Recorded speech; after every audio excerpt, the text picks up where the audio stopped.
Okay, so this is my experience with lesson 4 of A Course in Weight Loss, which is Invoke the Real You. This is the second time I've gone through this, lesson, and it was really different the second time to the first time. I have to say I really enjoyed it this time, and it's been really powerful. There's 2 parts to this. One of them is to create some images of yourself on, as you know, the body that you want to have, by cutting and pasting your head onto a model's body or whatever. Now the first time I did this 6 months ago, I couldn't even bear to do it. I could not even bear to project that, even imagine it. And there's something in here from page 65 in this lesson where Marianne says, if you won't let a thinner you live in your imagination, there's no way you'll let her live in your body. And for me, that's just the most important sentence in the whole chapter, really. That you've got to do this. So anyway, this time round, I went ahead and did it, and I have to say I really loved it. And I did it in this PowerPoint presentation because it's quite easy to cut and paste. So I'm just going to show you some of the images that I've created. I really like them. Okay, so you can see there that it's not perfect, but it doesn't matter. What matters is that your subconscious gets it. That's what she says.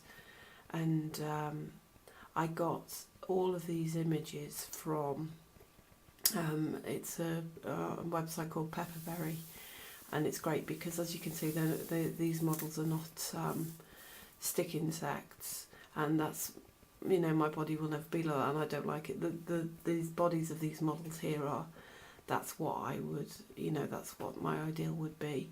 And what's really interesting, this one here, when I did this one, I was just, it was like a shock of recognition. It was really amazing and empowering, and it's been so helpful to me, because there's a visualization later in this where you have to imagine your perfect body. And I visualize a lot, but visualizing my ideal body is something that I found very difficult until I did this exercise. So it's really important. If you feel a bit silly, you don't have to show anyone else them, but just have a go. So there's another one. Like I say, it looks not perfect, because you can see the model's hair coming out from behind.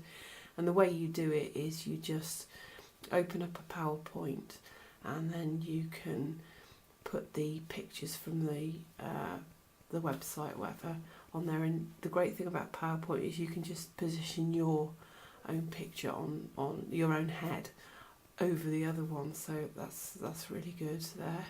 Looking a bit glum. Yeah, that's a bit more happy one, but again, it's like, wow, yes, and I've got something I can go towards now. And then finally, that's my absolute favourite one. I really like that one. It really speaks to me.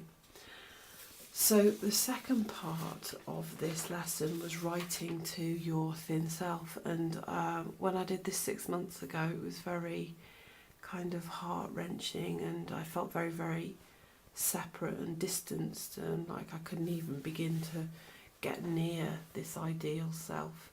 But I'll read you what I wrote this week doing this, and it's great. Dear Thin Harriet, what to say? I just visualised us joining. I am writing this to you, and I can see you here on my computer. I can't wait to meet you, and I've only just realised this. I'm ready to meet you because I see you as serene power. I'm no longer scared. I feel like someone writing to her long-lost sister, twin in fact, no more than that, missing piece. How do I get a ticket to come and meet you, to buy back your integration into me? Why, it's by connection with Source. Tonight Steve got takeaway food, and I chose a small portion and refused the second one. This is the discipline that emanates from connection to Source.